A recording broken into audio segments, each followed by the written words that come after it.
तो वहां पर उन्होंने देखा कि एक तरुणी नारी बैठी हुई थी, अनेक स्त्रियां उनकी सेवा कर रही थी और उनके बगल में दो वृद्ध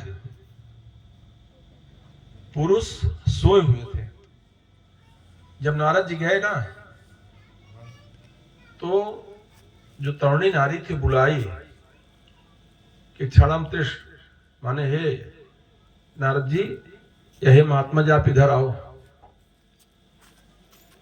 तो नारद जी बिना बुलाए कहीं नहीं जाते, वहां गए।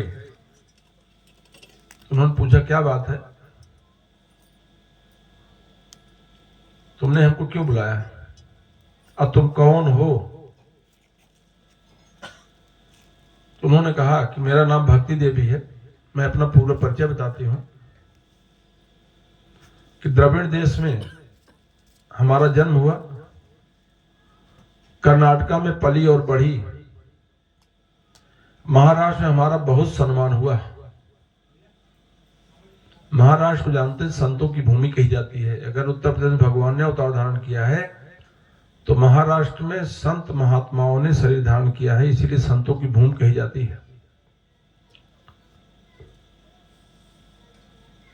और जब गुजरात में गई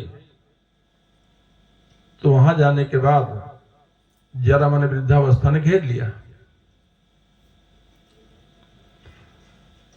मेरे बगल जो दोनों पुरुष लेटे हुए हैं वो हमारे दोनों पुत्र हैं। एक का नाम है ज्ञान और एक का नाम है वैराग्य।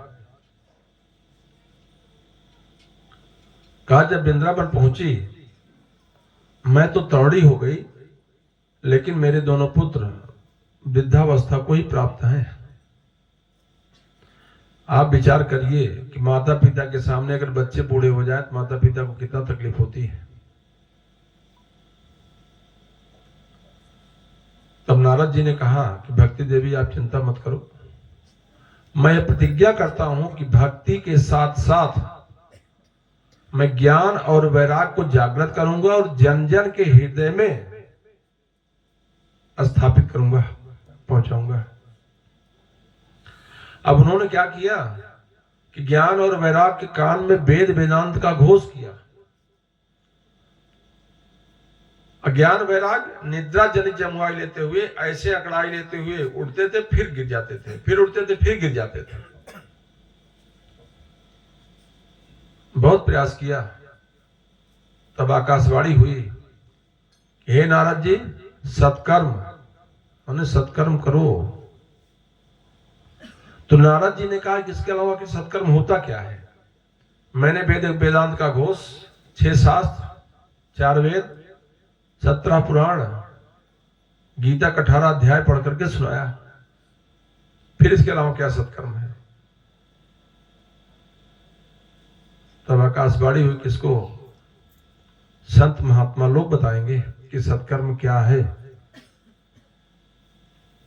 नारद जी जिस भी संत महात्मा से पूछते थे सत्कर्म की परिभाषा कि मैंने ज्ञान और वैराग्य को जगाने के लिए ये किया, तो सबने कहा कि इसके अलावा और क्या सत्कर्म है, हमारे समझ नहीं आता, इससे ज्यादा श्रेष्ठ कोई सत्कर्म हो ही नहीं सकता।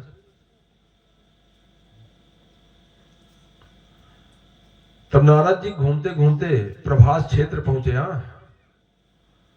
प्रभास क्षेत्र मतलब जो बद्रिकाश्रम है, बद्रीनारायण का क्षेत्र होता है, उसी को प्रभास क्षेत्र कहते हैं। जब वहां गए तो सनकादिक ऋषि वहां पर थे। ये सनकादिक ऋषि 4 भाई रहते हैं, सनक, सनंदन, सनातन और सनत कुमार।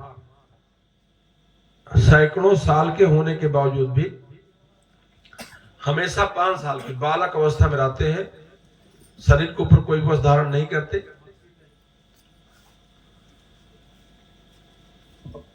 5 वर्ष के हमेशा बने रहते हैं। आप हम सत्संग कर रहे थे, जब नारद जी पहुंचे तो नारद जी उनको देखकर प्रणाम किया। सनकादिक ऋषियों ने देखा कि नारद जी उदास थे, उनके चेहरे पर चिंता की लकीरें थी। तो उन्होंने कहा कि क्या बात है नारद जी, आप इतना उदास हो? नारद जी के पूर्वजन्म का नाम हरिदास था ना, इसीलिए उन्होंने कहा कि जो हो हरि का दास वो ना हो कभी उदास। आप इतना उदास कैसे हो? तब उन्होंने बताया, हे ऋषियों, मैं पृथ्वी को जीवधारियों को उत्तम लोक समझ करके समस्त तीर्थों का भ्रमण किया। हर जगह कलयुग का प्रसारा होने वाला है। चोर उचक्कों का साम्राज्य, पुत्र अपने माता पिता की सेवा से विमुख, उनकी आज्ञा का पालन नहीं करता, स्त्रियां स्वेच्छाचारिणी। यहां तक तो ठीक था। जब मैं घूमते घूमते वृंदावन पहुंचा तो वृंदावन में देखा कि एक तरुणी नारी लेटी हुई है, उसके बगल में 2 ज्ञान वैराग्य, उसके 2 पुत्र वृद्धावस्था को प्राप्त है। तो नारद जी ने वहां बताया भक्ति देवी से कि क्योंकि वृंदावन भक्ति का क्षेत्र है, वहां भगवान श्री कृष्ण भक्ति यत्र तत्र सर्वत्र नित्य किया करती है। वृंदावन में आप कहीं भी जाओ तो सब यही कहते राधे राधे, क्या लेना है, राधे राधे, चाय पियो क्या, राधे राधे, चाय कितना पैसा है, राधे राधे, रिक्शा, माने हर जगह राधे राधे। क्यों कि अगर आप राधिका महारानी का नाम लोगे तो भगवान कृष्ण अपने आप दौड़े दौड़े चले आएंगे। तो कहा हमने ज्ञान वैराग को जागृत कराने के लिए वेद वेदांत का घोष किया, लेकिन निद्रा जमुआई लेते हुए, ऐसे अंगड़ाई लेते हुए उठते थे, गिर जाते थे। तब आकाशवाणी हुई कि सत्कर्म। तो आप बताइए कि इसके अलावा सत्कर्म होता क्या है? जब मैंने 4 वेद, 6 शास्त्र, 17 पुराण, गीता का 18 अध्याय सब सुना डाला। जानते हैं, सनकादिक ऋषियों मुस्कुरा दिया। उन्होंने कहा कि सत्कर्म, श्रीमद् भागवत महापुराण की कथा सुनाइए, देखिए ज्ञान और वैराग्य अपनी अवस्था में आ जाएंगे और भक्ति जन जन के हृदय में स्थापित हो जाएगी। जानते हैं, सतयुग में भक्ति का बड़ा मान था, क्योंकि लोग भक्ति किया करते थे, भक्ति से मुक्ति मिलती थी। लेकिन सतयुग के बाद मुक्ति चली गई स्वर्ग, अब भक्ति के बुलाने पर मुक्ति आती है। अज्ञान वैराग्य की कोई कदर ही नहीं करता। तो उन्होंने कहा श्रीमद् भागवत महापुराण कथा सुनाओ। तो नारद जी ने कहा कि और शास्त्रों में क्या चीज है जो नहीं है, जो श्रीमद् भागवत में अलग से है? तो सनकादिक ऋषियों ने कहा नारद जी, किसी भी वृक्ष का तना ग्राह्य नहीं होता, छिलका ग्राह्य नहीं होता, वास्तव में उसका फल ग्राह्य होता है।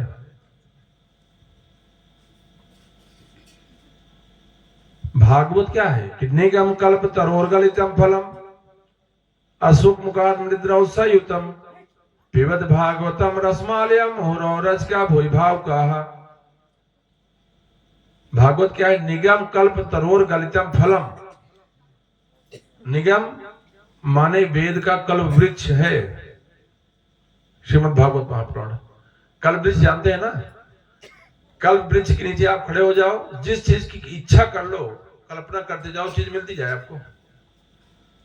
एक आदमी जंगल में गया और टहलते टहलते थक गया, भूख प्यास से व्याकुल था, बिना जाने किसी पेड़ के नीचे खड़ा हो गया और उसके मन में इच्छा जागृत हुई, कितना तेज भूख लगी है, अगर भोजन मिल जाता तो कितना अच्छा था। सुंदर भोज थाल में खटरस भोजन परस के आ गया, खूब खुश हुआ, भोजन की इच्छा तृप्त हुई। कहा पानी मिल जाता तो अच्छा था, बढ़िया प्लेट में पानी आ गया, पानी पिया, उसकी इच्छा तृप्त हुई। कहा भोजन मिल गया, पानी मिल गया, अगर सुंदर महल होता सोने के लिए, इसमें थका हारा तो अच्छा होता। तो सामने देखा महल, सुंदर बिछौना बिस्तर, गया लेट गया, एक नींद में सोया। जैसे ही आंख खुली तो बड़े आश्चर्यचकित, यहाँ जंगल में कुछ भी नहीं था, लेकिन मैंने भोजन चाहा, भोजन मिल गया, पानी चाहा, पानी मिल गया, बिस्तर चाहा, बिस्तर मिल गया, सुंदर महल, मैं जो चाहता हूं सब हो जा रहा है। अगर मैं सोचूं कि बाघ आए और हमको खा ले, हो सकता है क्या?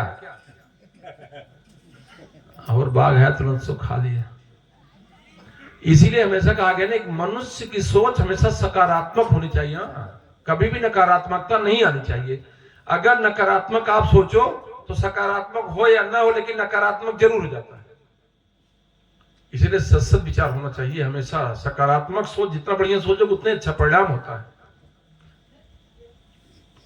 जान लो आप। यही सकारात्मकता ही मनुष्य को जीवन का एक संबल देता है, जीने के एक आधार प्रदान करता है। अगर आदमी नकारात्मक सोच ले, जी ही नहीं सकता, आगे बढ़ ही नहीं सकता। तो कहा वेद का ऐसा कलवृक्ष है जैसे आम जानते हो ना, आम को देवफल कहा जाता है। बढ़िया आम जब फल लग जाए, भी गर्मी में फलने लगे, तो आप मोटरसाइकिल साइकिल जाते रहो और उसमें आम दिखे तो बरबस लोग गाड़ी खड़ी करके पत्थर मार देते हैं तोड़ने के लिए। वो भी ऐसा आम अगर सुगा कोई चख ले, सुगा लाल पीला हो, तो लोग कहते कितना प्यारा कितना मीठा होगा। आम को जब खाने लगते हैं और उसके बीच की गुठली जो होती है, जब लोग उसको चूसते हैं ना, अगर प्यारा आम बढ़िया आम है तो जब गुठली अचानक हाथ से फिसल गई तो लोग इधर उधर देखते, कोई देख तो नहीं रहा है, तुरंत उसको धुल करके फिर से चूसना शुरू कर देते हैं। तो भागवत ऐसा समझ लो, ऐसा फल है, पिबत भागवतम। तो ऐसे भागवत का क्या करना चाहिए, रस पान करना चाहिए। गुरु जी, हाँ, ये सुनने का विषय नहीं, सुनना काम इंद्रियों का है, इसको ग्रहण करना चाहिए, पीना चाहिए। कितने लोग अहंकार बस कहते हैं कि मैंने 2 बार भागवत सुना, 3 बार भागवत सुना, 4 भागवत सुना, तो जनाने के लिए उनके अंदर एक अहंकार बोलता है। सुनने वाली चीज इधर सुनो इधर चली जाती है, जो ग्रहण किए आत्मसात करते हैं वो ठहरती है। तो कहा पिबद भागवतम, भागवत का रसपान करो। कौन? पिबद भागवतम रसमालयम, भागवत के रस का पान करना चाहिए। किसको? मोरहो रस का भोय भाव का। भगवान के जो भाव भक्त हैं, भगवान के जो जिज्ञास भक्त हैं, उनको भागवत का रस पान करना चाहिए, सुनने का विषय नहीं। बोलिए सदगुरु स्वामीनाथ की जय। वो भी कब तक? 1 बार नहीं, 2 बार नहीं, 3 बार नहीं, पिबद भागवतम, पीते रहिए कब तक? जीवन पर्यंत इसका रसपान करना चाहिए। क्योंकि भागवत की कथा जो है सुंदर जीने के एक संबल प्रदान करती है। आप भागवत देखिए, कितनी सुंदर सुंदर कथाएं हैं, वो दृष्टांत है। असल में जन्म से लेकर मृत्यु तक मनुष्य को क्या क्या करना चाहिए, भागवत में सब कुछ दिखाया है। मैंने कैसा व्यवहार, कैसा आचरण, कैसे कर करके मनुष्य परमात्मा को प्राप्त कर सकता है, उस सच्चिदानंद घनभूत परमात्मा को अपने नजदीक महसूस कैसे कर सकता है, ये भागवत के माध्यम से दर्शाया गया है। तो कहा भागवत सुनने का स्थान कौन सा है? तब उन्होंने कहा सनकादिक ऋषियों ने कि हरिद्वार के नजदीक आनंद घाट नामक स्थान है, गंगा जी किनारे, जो भागवत कथा सुनने का सुंदर स्थान है। जानते हैं आनंद घाट पे ही ध्रुव जी तपस्या कर रहे थे, तो गंगा जी की धारा में कल कल कल कल बहुत तेज, वहां प्रवाह बहुत तेज रहता है धारा का, तो कल कल कल कल की आवाज आ रही थी। तो उन्होंने अपना बुरिया बिस्तर समेटा, पुस्तक वगैरह लेकर के दूसरी जगह जाने लगे। तो गंगा जी ने कहा, महात्मा जी आप कहां जा रहे हो? तो कहा मैं जा रहा हूं दूसरी जगह तपस्या करूं। कहा क्यों? कहा इसलिए कि तुम्हारी धारा में बहुत आवाज है, हमको विक्षेप हो रहा है, मैं यहां नहीं करूंगा तपस्या। तो गंगा जी ने कहा महात्मा जी आप तपस्या यहीं करो, आज से मेरी धारा में आवाज नहीं आएगी, इसलिए वहां जाओ। तो गंगा जी की धारा एकदम शांत और निर्मल हो गई है, वहां सुई अगर गिर जाए तो भी वहां बालू में दिखती है, रेती में दिखती है। तब वहां तपस्या की है, इसीलिए उसका नाम पड़ गया आनंद घाट। कहा वही सुंदर स्थान है। किसको जगाने के लिए कर रहे हैं? जाने ना, ज्ञान वैराग्य और भक्ति को, ज्ञान और वैराग्य को जागृत करना और भक्ति को जन जन के हृदय में स्थापित करना उनका लक्ष्य है। तो आगे आगे नारद जी आते हैं, सुंदर व्यासपीठ की रचना किए, सुदूर लोगों को निमंत्रण भेजते हैं। भागवत का सबसे महत्वपूर्ण बिंदु है, दूर तक लोगों को निमंत्रण भेजिए। कारण हो सकता है मैं अपना कल्याण कर सकूं या ना कर सकूं, लेकिन दूसरा अपना कल्याण कर ले। कमाता कोई एक है, खाते और लोग हैं जी। तो पेड़ पौधों पशु पक्षी सबको निमंत्रण भेजा, सब सुंदर सुंदर मनुष्य का रूप धारण करके भागवत कथा सुनने के लिए आए। व्यासपीठ तैयार हुई, नारद जी खुद श्रोता बने, असनकादिक ऋषि आए तो भागवत सुनाते हैं।